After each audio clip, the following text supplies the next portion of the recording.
Hello friends, welcome back. This is the second part of the video. In first part, I just showed you how I have generated this YouTube video automatically through the AI agent which I have written through code without using any automation tools like Na10 or Langflow. Now this part I'll be explaining the implementation or the code so you can also build this kind of agents. And to before doing going through that, let's see the new video how it has been uploaded. So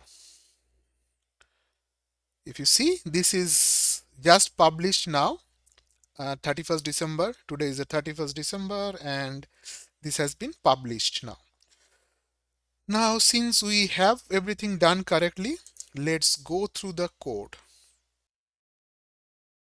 This is the main controller. And before even I go into the controller thing, I'll just show you the project. So this is the News AI project. This is the automation tool or the AI agent you can think of, which I have written completely in Java as a Spring Boot project. Now let's go to the application.properties first just to show you what it has. These are self-explanatory. It's running on 9090 port. The name is News AI. This is the OpenAI API key which I'm using to invoke OpenAI functionalities. This is 11 labs. Okay, just to confirm, this OpenAI API key at this point I'm using to generate the news from OpenAI, the transcript and all. And I also can use this API key to generate the images from OpenAI if I need to. Second one is this 11 labs API key. This API key I'm using to create that means that text to speech functionality, right? TTS, to convert the transcript into an audio in MP3 file I have generated, right? This one, this audio. So this is what I am getting done through these 11 labs. And if you see here, this is that 11 lab, and if you see, this is today I just have generated. So this video, okay, so this has been done through this API key, and this is the voice ID. The voice you are hearing is because of this voice ID I have used. So you can use any different voice ID and your audio will be on that voice. Next is replicate API. This is stable diffusion. So I am using means I'm generating the thumbnail, right? If you see here, these thumbnails I have generated through stable diffusion. I can also use any other AI agent to do that. But for now, I found this is not very expensive. This is quite okay and it's generating proper images. So that's why I'm using this one. Later on, I'll do more research on it and I might be using something else to generate the images. But for now, I'm using this stable diffusion replicate API, and this is the API key. Now the default prompt which I'm using at this point. So this prompt is basically telling OpenAI that uh, create a news title and transcript for India, for which is like the most prominent topic in last 6 hours. So this is the overall prompt actually. This count is three. Initially, I was generating three images for one particular news, and I was dividing the images when I was generating the video, like say 60 seconds video, I was having 20 seconds. I was showing each image for 20 seconds, and that I was doing through programming, and it is still there. So if I choose to show multiple images in the video, this will be used. These two parts, uh, let's explain. These are the essential to generate the video using the audio and image in your local machine. So I'm using this ffmpeg uh, library. So to do that, what you have to do, first you have to go to this ffmpeg org, and then you have to click this download, which will show you the Windows section. So click this Windows section and then Windows builds. When you will click this Windows builds, you will see all the builds. So I chose this one. You can, I think better to choose this one. This is Win64 and this is the zip folder.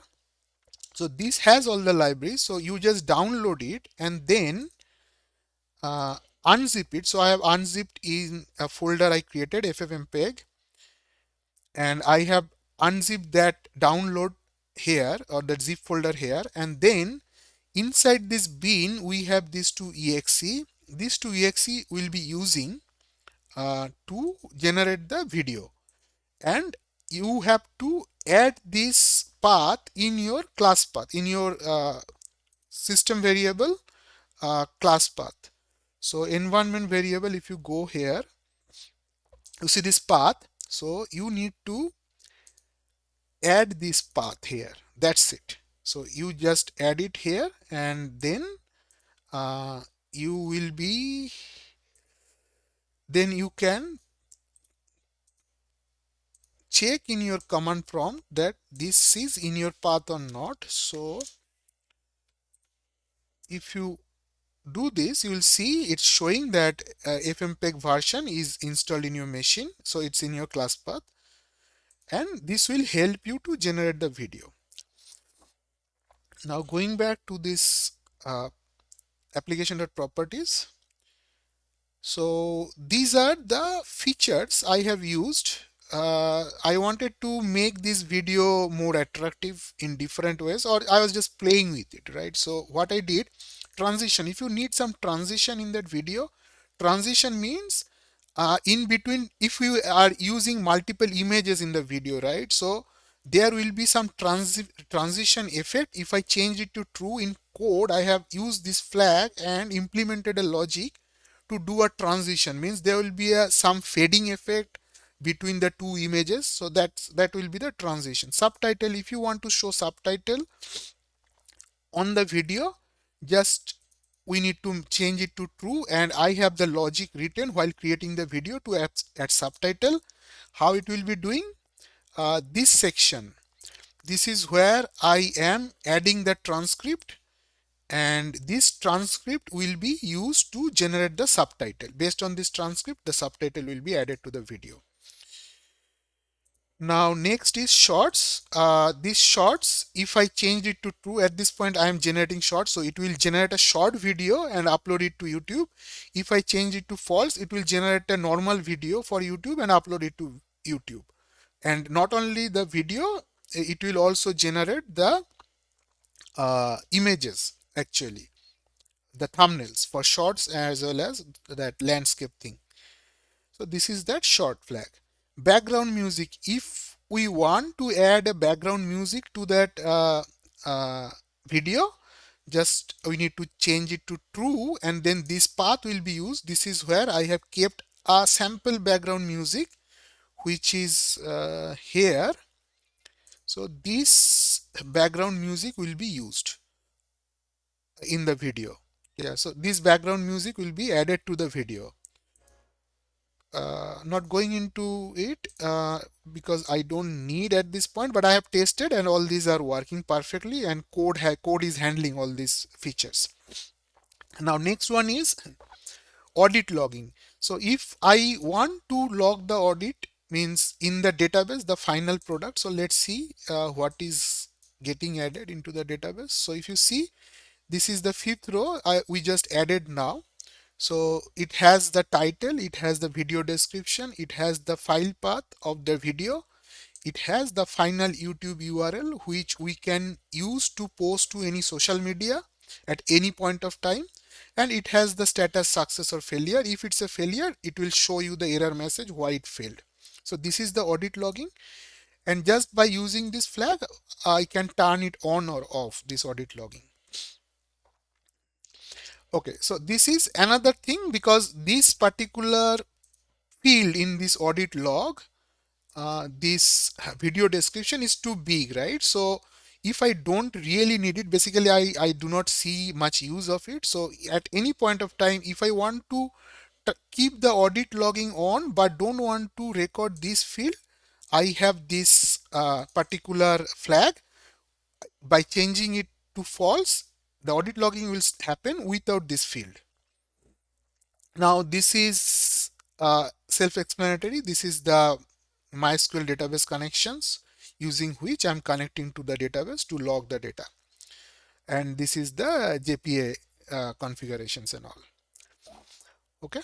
So this is the configurations. Now let's go to the code. So this is the controller and this is the endpoint.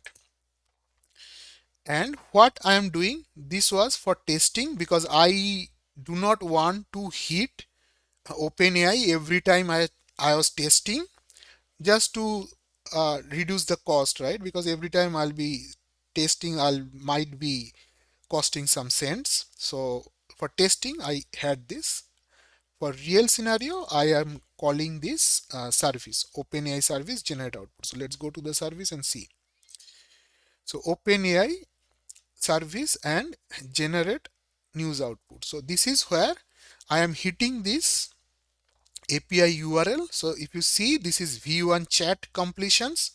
This is the URL we need to hit, and this is the model I am using. So this model has means it cost less. So I'm using this model. For better results, we can change this model. It will incur little more cost, but it will give you the better results in a response. And this is my prompts role, and so this is a system role.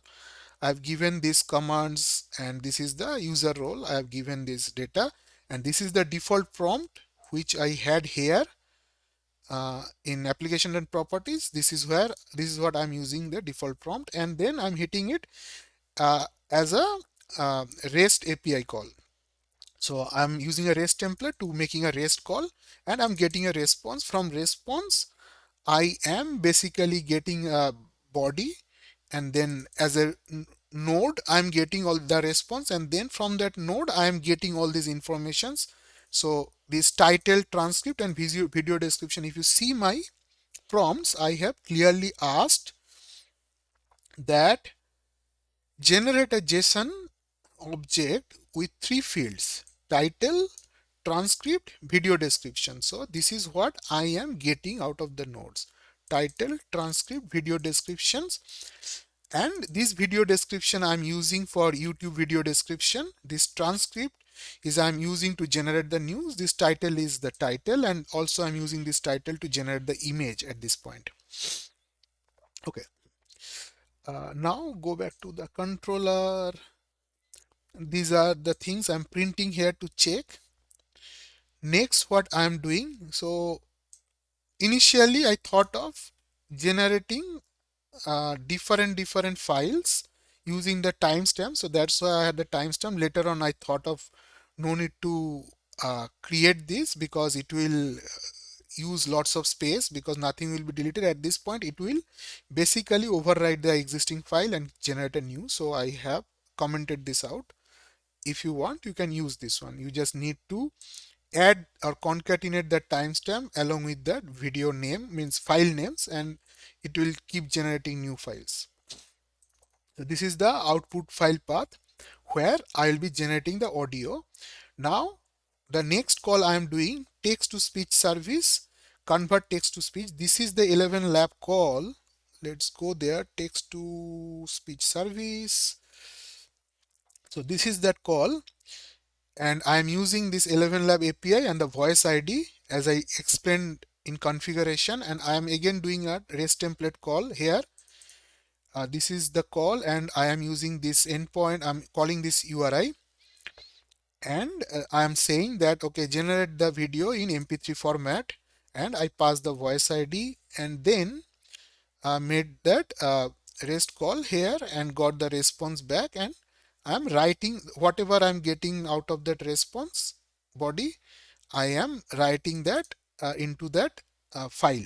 The file I have passed here. So now at the end of this call, I have the MP3 created. Now the thumbnail directory. Now if you see this one, this will generate the image, thumbnail image in a normal format. So I have a method for that. I have a method to generate multiple images as well. So that is also there. And at this point, this one I have written. So I have written multiple, means I was testing different scenarios, right? So I wrote different utility classes or different methods. Now I'm using this stable diffusion call. So this is stable diffusion service, generate short images. I have passed the uh, title of the news and the output path. Output path is basically where I need to create the image.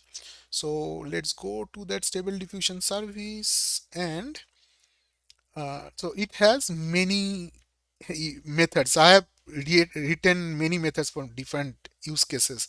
So this is generate thumbnail use. It will use it will try to create, like, in this format, if you see. And then uh, yeah, then I have resize image. I am actually resizing. Basically, its stable diffusion is not generating image in the correct uh, scale, rather I say in the correct width and height. I'm saying it's doing a default one, so I had to resize this one. So I wrote a method to resize this one, and then I was converting also it into from web to PNG format. So all this implementation is there. So this is the method I am generating the image for shorts, and this is the prompt. What I'm doing, I'm passing the title and asking it to generate an image for this title, and said that okay, 9 is to 16 ratio, you generate the image which is for shorts. So this is how I am generating the image. So this method, I'm not explaining it in detail because the video will be more than 1 hour if I keep explaining each line. But this is the method, basically generating the image uh, by calling stable diffusion API, and then I am getting the image out of the response. You see here, so I'm getting the uh, results, and I'm pulling it for, if you see, I'm trying for 20 times, and I am trying every 3 seconds here for the image, because image won't get generated at spontaneously. It will take some time. It will take 10 seconds, 15 seconds, maybe 30 seconds. So I am trying every 3 seconds for 20 times to see if the image has generated. If it is there, I am putting it into the output file. So this is how I am generating the images, and then after I generate the image, I have this utility where I am deleting the .webp format image, and I am converting it into PNG format and saving it, because I'll be in future I'll be using the PNG format image. So this is what I have done, the short creation, image creation. Now the next one, I explained in the first video. If I ask stable diffusion to add the title in the image, because I want to show the title as well while the video is playing, it is not doing accurately. It was doing spelling mistakes and all. So I have this utility method. If I go here, I have this utility method where I am passing the image and the title to be added, and this method is basically adding the title into that image, and the final product is this one where I have a title added to the image. Just a minute, let me open this image and show. So this is that image you can see. Now when I have at this point I have added the title to the image. Now the big thing, if we want to use multiple images, then we can add multiple images to this list image path and generate a video with multiple images. At this point, for shorts, means this is basically I'll be doing when I'll be generating the video for normal video mode, not shorts, because that video will be lengthier than 1 minute. Shorts are generally less than 1 minute. So I am only using one image For other videos, I'll be using multiple images. So this code is for that. Next is for the shorts, I have added this particular image and I have given the video path where the video need to be stored. The audio duration I have uh, figured out. So this is all through code. Video creation service. If you go to video creation service, there is a method, this one, audio duration, which if I pass the audio file to it, it will give me the duration of the file, means how long. So say 52 seconds, right? So it will give us that 52 seconds duration, which I need to create the transcript, means the subtitle. So this is the utility class again to create the subtitle. So if I go here and create uh, the subtitle, create script from, create source script. So this is where I'm creating the subtitle, passing the transcript and audio duration, and the output path where I'm generating the subtitle. So this is the output path where the subtitle is getting generated. So after this method, this utility method, I am getting this subtitle, rather I had it open. So this subtitle is generated here. Now this is create video from image and audio. This is the main method where I am generating the video, and I am not automating it. Means automating it means I am not using any, I am automating it obviously, but I am not using any generative AI plugins or API to do it, so I can reduce the cost. And this is where I have reduced the majority of the cost, because this is very expensive. On today's date, generating a video, a 3 seconds video will cost a lot to generate a video. And if I generate a 1 minute video or 5 minutes video, it will bump up the cost to like huge cost. So that's where, and I don't need it at this point for my use case, right? I'm just creating a news video.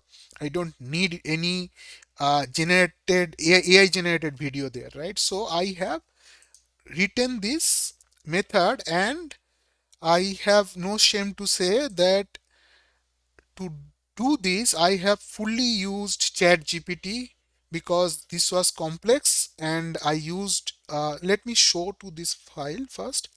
So this is a video creation service. So this is video creation service, and I'll explaining it, but yeah, I took lots of help from ChatGPT to write this method. This method is very complex. So what happened here? I am passing the audio path, means the MP3 I have generated, the image I have generated, subtitle I have generated, and the output video file, output video path where the video will be finally created. First, I am printing all the flags. Okay. So if you go to this thing, this is nothing but just printing all the flags here. So here I showed you in the configurations, I have so many use cases and I'm checking their values and all. So this is what that I am doing. Next, I am validating files. So I'm just checking here in these validate files that this image is there, this audio is there, because otherwise I don't want to create the video, right? So this is where I'm validating. So this implementation is below there. And then I am calling that audio duration again. I showed you that audio duration before. So it is here in this class, this audio duration, which is giving me that how bigger the video will be. So this is the audio duration. Now the two main thing, right, which we saw here, these two things, I will need them to create the video now. So this is where I am getting this path or that exe. So these are the two exe I need, and I have added those paths here and got it from application.properties, and I need to add that in the command. And then if the image size is 1, this is happening. If I have multiple image, then this code will be used. So it can use multiple images and it can concat those image files. So what it is doing, this is the single image scenario at this point, and this is the multiple image scenario. After that, what it is doing, audio input, it is adding the, so here it's just added the image in the command. So this is the basically the command what we need, and we are adding, if this dash I is for input, so I am adding that or image input here. And now once the image input is done, I am adding that audio input here. And then if those flags, right, if that background music flag is true and that file is there in that path, I am using the background music as well. Next, the filter complex, right, if this subtitle I need to add, so I will be adding that subtitle here. Then these are the codes it's needed to be generate the video. And then I am checking this, adding this audio duration, means how long that video will be generated. And finally I am giving the output path where the video will be created, and then execute fmpeg.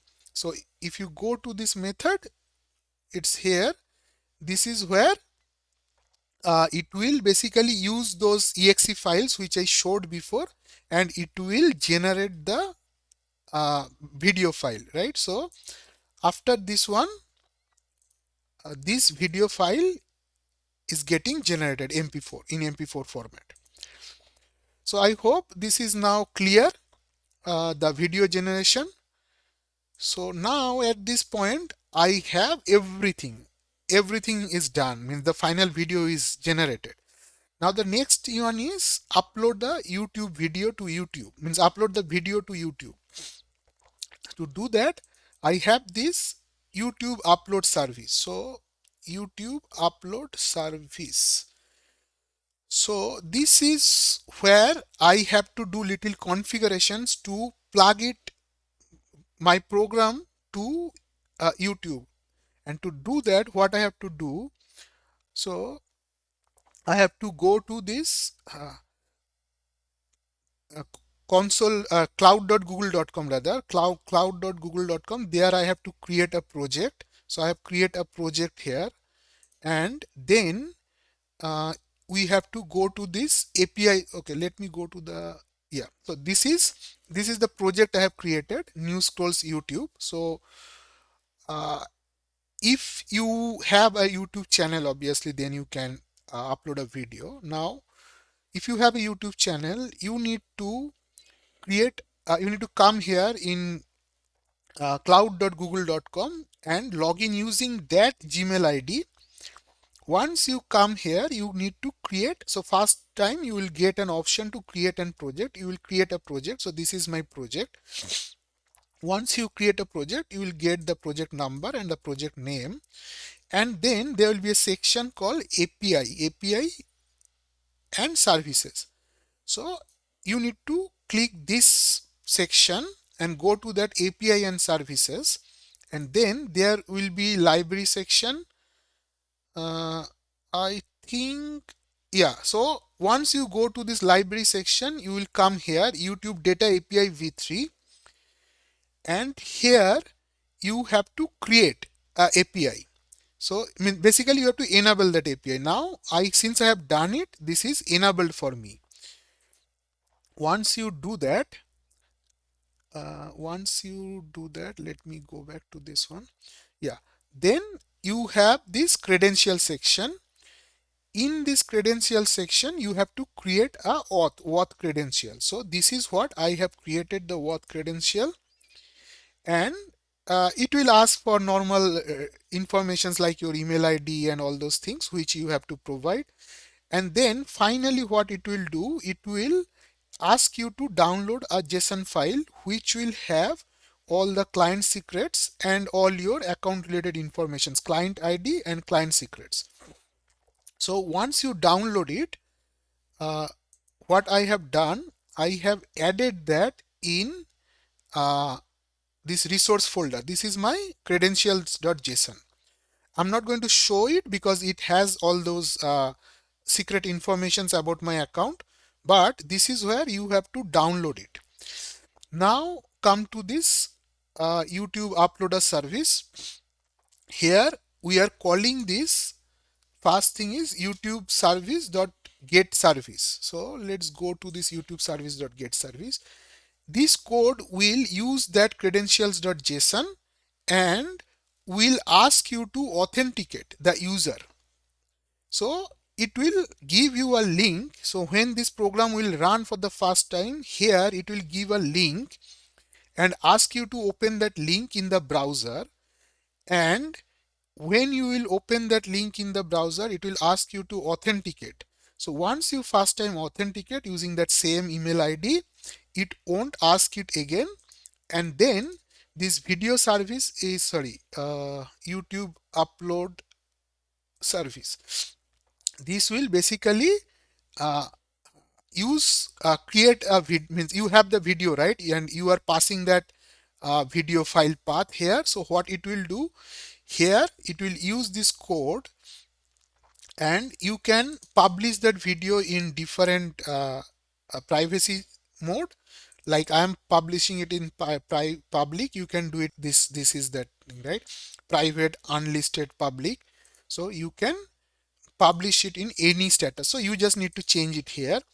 Then this category ID 22, this is for blog post. So you can check all these informations. You can now I am adding a title so that when it will publish, it will add a title, add a description, and then which category, and then these are the tags. So I can change it anytime. I can change, I should change it. So you can add as many as tags you want here.